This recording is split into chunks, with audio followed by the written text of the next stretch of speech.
You would go ahead and be turning to the book of Revelation. Revelation chapter 13 is where we're going to be here this morning. Revelation 13. A couple of things I want to note uh, this morning. One, this is for the sermon.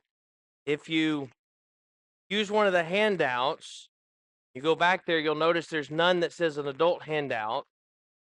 For some reason, when I made it, it didn't put the blanks in. And it just had the full outline. But the one that says kids handout just has a word bank.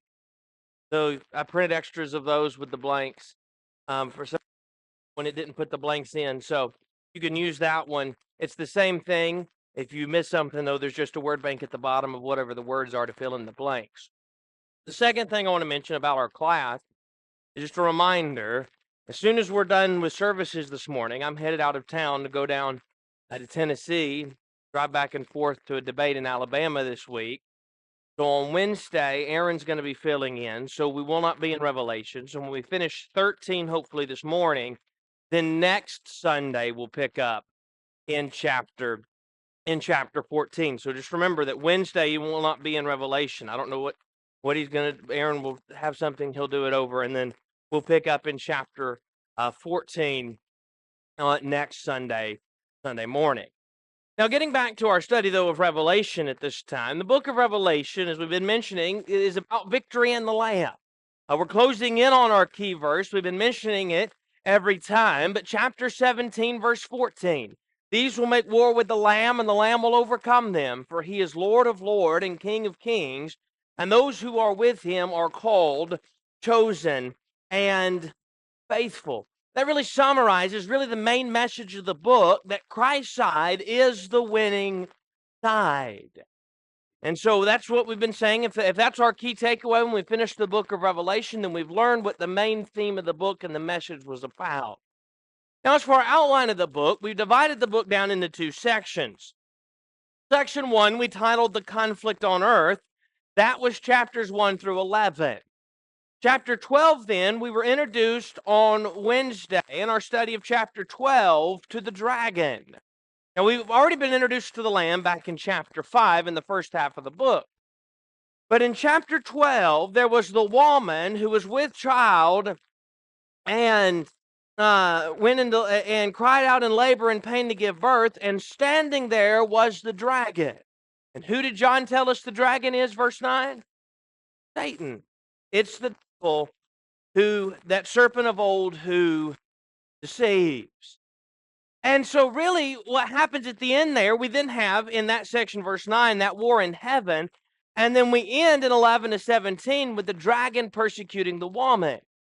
Now we said the woman in 1 through 6 represents the faithful remnant of God's people. We cited Micah chapter 4 and in verse 10 as an example of that. But as we move later into the book, we said that she represents the faithful remnant of God's people. So when her and her offspring are persecuted in 13, though the woman herself is not representing the church, the woman and her offspring is what in 13? Represents still God's faithful people. But at this point, after the birth of the child under the new covenant, it is what? Those in the church. And because the dragon was unsuccessful in killing the male child in 1 to 6, because he was unsuccessful in invading heaven in 7 through 12, in 13 through the end of the chapter, he turns his attention, and in verse 17, the dragon was enraged with the woman, and he went to make war with the rest of her offspring who keep the commandments of God and have the testimony of Jesus Christ.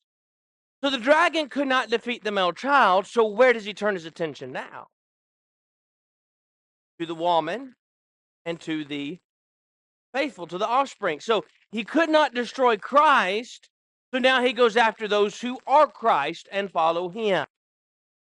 What chapter 12 is doing is explaining to us the conflict between the Lamb, or introduce that conflict between the Lamb and the dragon, which explains the conflict on earth. We'll get more to that now in chapter 13. We'll quickly remind ourselves of our rules for studying the book, and then we'll get into chapter 13. We need to remember the book was written to encourage the people of John's day, that it is largely symbolic that it heavily used Old Testament terminology, not to press the details of the symbolism, to interpret the book in light of clear biblical passages, and to visualize or picture the visions in our mind. We're turning our attention now, though, to chapter 13, that second section. Chapter 13, we just simply title the two beasts. There's the beast of the sea in 1 to 10. There's the beast of the earth in 11 through the end of the chapter. This chapter was probably best known for the very last verse, or at least the very last few words. His number is 666, and you often hear people using that to refer to some evil, wicked number terms. Devil. We'll explain what that is. I mentioned it briefly in our introduction to Revelation. We'll explain that later on, but that's probably what most people remember this chapter for. But what this chapter is doing here is introducing the agents of the dragon, if you will. If you look in verse 1, it says, "Then I stood on the sand of the sea." Some translations would say, "Then the dragon stood on the sand of the sea." If you have an English Standard Version, you're looking at verse 1 and you're probably thinking, mine sounds absolutely nothing like that. And the reason for that is, in the ESV, some other translations go back to the end of chapter 12, and chapter 12 for you will end with, "And he stood on the sand and the sea." Who's the he? Who's the last one mentioned? He would be referring to the dragon, as the Legacy Standard translates it. So, I think it's dragon. I'll explain more about that in a moment. But then it explains from there about these beasts who have their authority from the dragon, according to this chapter. This chapter is introducing us to the agents of Satan, if you will. These are the ones that he uses to make war with the Lamb. The key verse is verse 18. "Here is wisdom. Let him who has understanding calculate the number of the beast, for it is the number of a man. His number is 666. And again, we'll explain more about that when we get there in a moment. Chapter, being that there's two beasts, divides itself down into two sections. Section 1 is the beast of the sea, 1 to 10. Section 2, the beast of the earth, 11 through 18.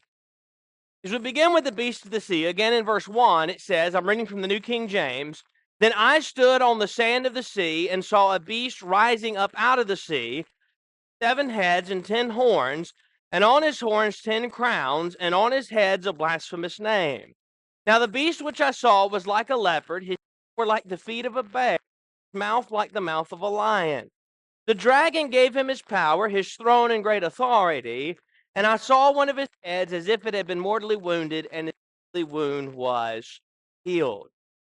Now, as we begin with the description of the beast, we do need to begin for just a moment with what I mentioned a moment ago.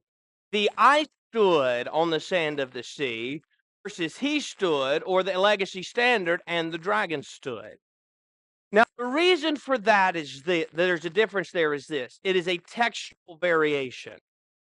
So, if you, as we talked about different texts before, the New King James and the King James are based off the Textus Receptus. It's very similar to the majority text. So often we use majority text explanation, but the Textus Receptus and majority text tend to lean towards number over age. Then there's the critical text, which tends to favor age over number. So again, say there's 100 manuscripts, 95 of them say the same thing. Majority text philosophy says we go with the 95, but say the 5 that said something different was the 5 oldest ones. Then the critical text says, I know there's 95 that say something, but these 5 are the 5 oldest ones, so we're going to go with what it says. Now, that's a somewhat simplified version. There's more to it than that. We don't have time to get through all of that this morning. But I bring that up to say this difference there. In the majority text and the Textus Receptus, it is the word for I. In the critical text, it is the word for he. That's why the ESV says, and he stood. That's why the Legacy Standard opts for translating it, and the dragon stood, opting for trying to clarify who the he talked about is. At the end of the day, it doesn't really make much difference as to whether it's John standing on the sand of the sea or whether it's the dragon standing on the sand of the sea. I tend to lean towards it being the dragon because the beast was seen rising out of where? Verse 1. See, where did the beast have his authority from according to verse 2 and verse 4? Dragon. So I think it tends to lean towards the dragon being correct in that his authority comes from the dragon. He's an agent of Satan to carry out this dragon or Satan's purpose. So that's why, following along, your translation may read different. And again, if you have an ESV, I think the Holman Christian Standard may do the same. It's actually the end of verse 17 in your translation. Legacy Standard keeps it as verse 1, but it's dragon. New King James, it's verse 1 of chapter 13, but says I. So now let's spend on what is the more important discussion here, and that is we need to find out who this beast is. There are two beasts, and we need to know who they are. In particular, trying to figure out who this first one is, and then we'll get to the second later on. This is the Roman Empire. We'll give some more evidence of that in a second. I think it's the Roman Empire specifically. I think the Roman Empire under the rule of Domitian. And the reason I mentioned specifically under Domitian, I'll get to again in verse 3 in a minute when I think the mortally wounded head represents. But if you'll keep your marker here in Revelation, but go to Daniel 7 with me. Remember, where is John pulling heavily from? Old Testament. In particular, when you think about Old Testament passages in apocalyptic language, there are passages in Isaiah, Daniel, Ezekiel, Zechariah. Now, there's more than that, but those four in particular have at least sections of them that use apocalyptic language. For example, Daniel 1 to 6 is some of the easiest stuff to teach in all of the Old Testament. Daniel 7 through 12 is some of the most difficult stuff to teach, not just the Old Testament, in all of the Bible, because it is like Revelation in apocalyptic language in 7 to 12. Chapter 7, you may remember in Daniel chapter 7 that Daniel in Daniel chapter 7 sees a vision.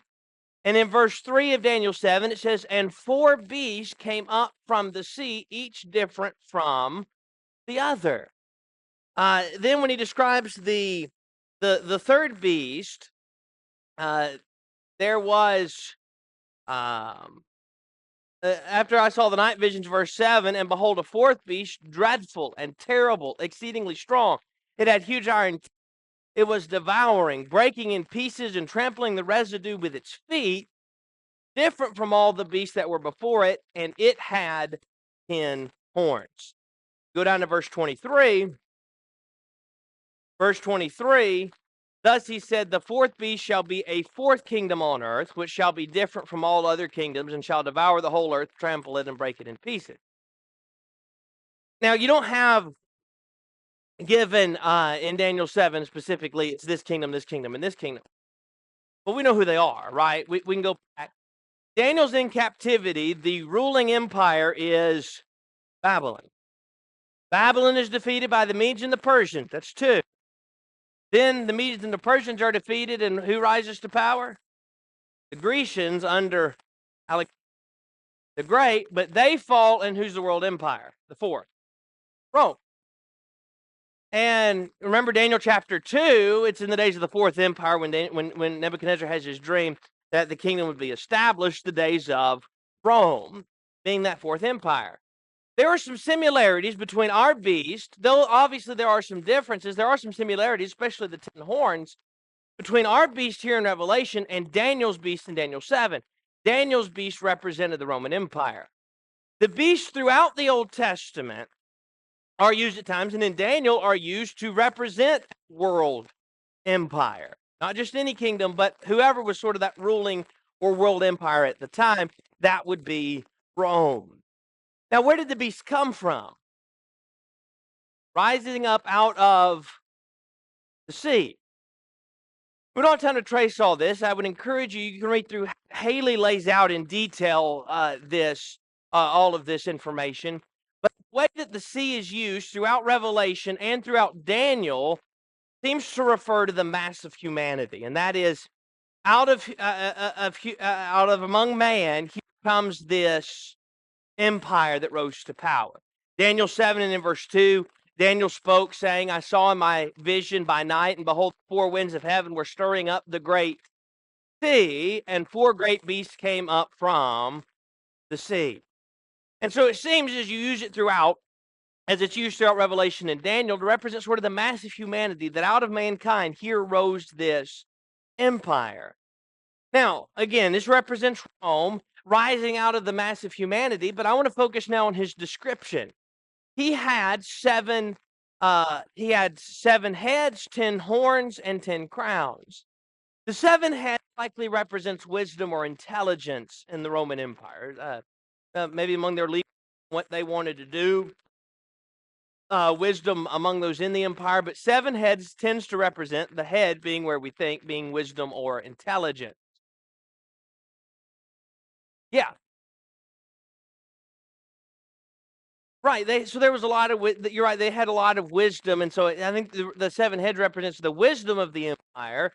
The 10 horns, as we've been mentioning, horns tends to represent power or authority. So this would be the power. He has 10 crowns. We've been mentioning this time and time again about our different words for crowns. There's the word Stephanos. There is the word diadem. Diadem or some form of it occurs, I think, just 3 times. This is one of those. It says crowns. This is not the victory crown. This is the ruling crown. The crown represents their authority or their rule over many as the world empire.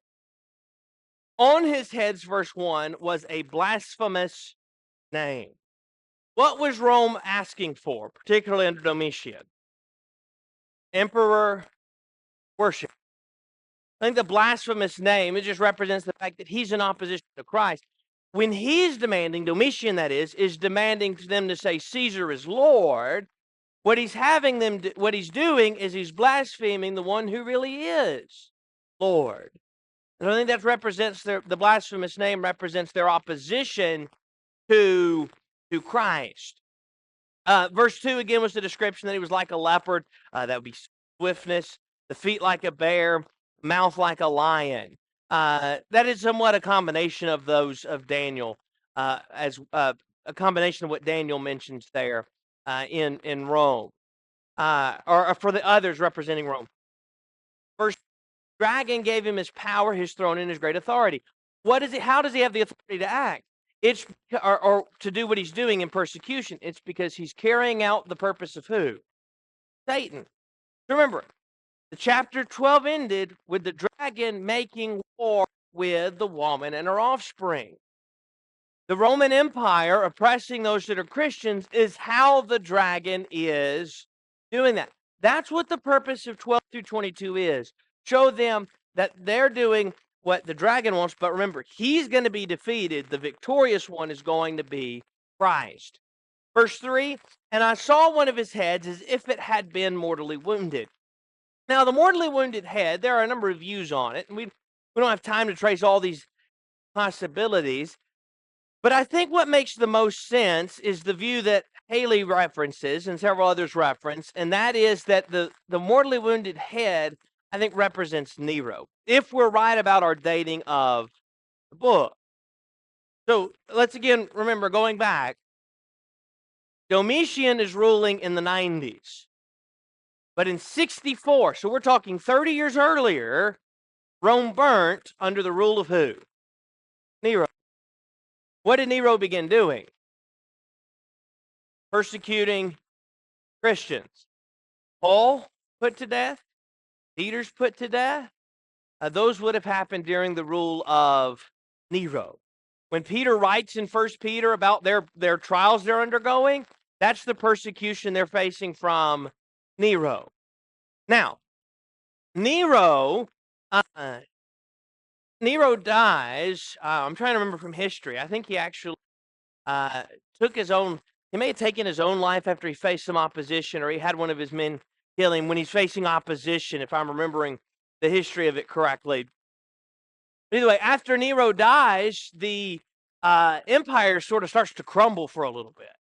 The death of Nero, Haley said, dealt a severe blow to the empire, which was immediately thrown to a 2-year state of anarchy and confusion. I'm not going to go through the history of Rome because that's not our purpose, but I would encourage you, if you just want to get the historical background, go look at the list of emperors. And then I think Nero dies in 68, and like 68 and 69, there's like 3 or 4 emperors. I mean, it's just constant change. And then a new family rises to power, and it would actually be, and I can't remember his name off the top of my head, but it would be Domitian's father, who actually rises to power before Jerusalem is destroyed in 70. And he brings back some stability to Rome in sense of, yeah. So when Nero died, again, Rome was dealt a blow, particularly as we're focused in Revelation on their efforts to persecute Christianity. Nero died. There may have been some persecution. There was not the same persecution under the other rulers after Nero as Nero had to Christianity until who? Domitian. And those efforts were revived under Domitian. So I think the mortally wounded head had a deadly wound that was healed, I think likely represents their efforts against. Nero died, and it seemed for a time like what? Rome's efforts to persecute Christians was dead too. But then Domitian brought it back. I think that's likely what it represents here in chapter 13. That's mortally wounded head is those efforts died, but they came back under Domitian. Verse 4, 5, and 8 now we're going to get to is the followers of the beast. So they worshiped the dragon who gave authority to the beast, and they worshiped the beast, saying, who is like the beast, who is able to make war with him? And he was given a mouth, speaking great blasphemies, and he was given authority to continue for 42 months. Verse 8, all who dwell on the earth will worship him, whose names have not been written in the book of life of the Lamb slain from the foundation of the world. So again, first and foremost, the dragon has his authority, or the beast rather, has his authority from the dragon. The beast is a tool of Satan in fighting against the Lamb. So he's using those that it says in verse 4, worship the dragon. And I don't think that's the sense even that they're bowing down to Satan, though that is something that we see at times as satanic worship. But in the sense that they worship the dragon in the sense that they're following their desires, which is exactly what who wants? Satan. It's what the dragon wants. And they're worshiping him by worshiping the beast, which we'll get to later. This first beast, which we'll get to later on. Verse 8 then, all who dwell on the earth will worship him. The world is worshiping the beast. All but those who were Christians were willing to bow down to the beast. Remember, even we saw from a historical standpoint, as well as mentioned in 2 and 3, that even among the Jews, some Jews tried to stay serving just God. But there were a lot of Jews, and I'm not talking about, in the sense of spiritual Jews or spiritual Israel, but physical Jews. There were Jews who were compromising. We saw that mentioned in 2 and 3. Verse 5 to 7 then. And he is the mission of the beast. He was given a mouth speaking great things and blasphemies, and he was given authority to continue for 42 months. He opened his mouth in blasphemy against God, to blaspheme his name, tabernacle, and those who dwell in heaven. It was granted to him to make war with the saints and to overcome them, and authority was given him over every tribe, tongue, and nation. So he was given a mouth to speak blasphemous things. Again, Rome is calling for emperor worship.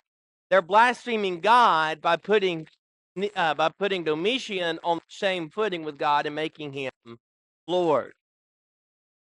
It says that he was given authority to continue or to make war, the majority text says, for 42 months.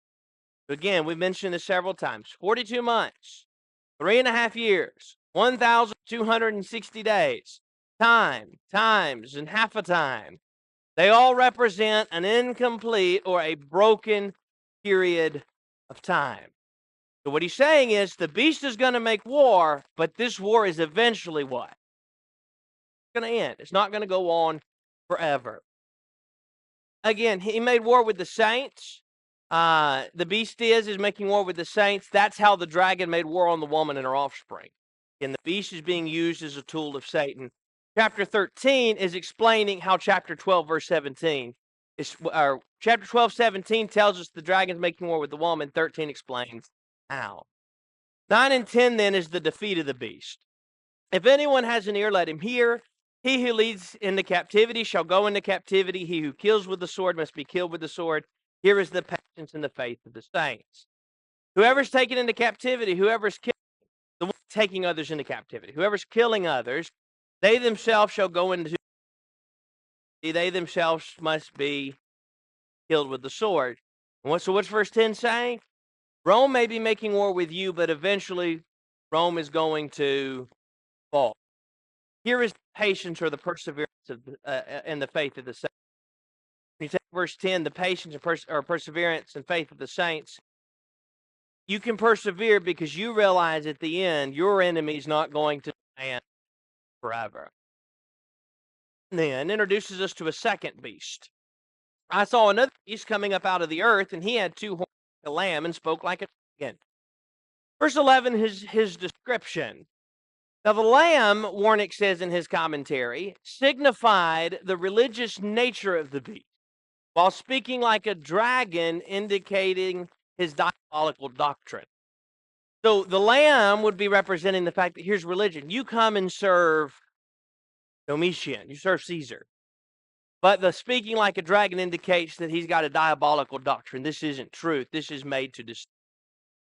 Haley, 293 of his commentary, to the people of John's day, this beast represented paganism or the paganism. In one of its full forms, emperor worship.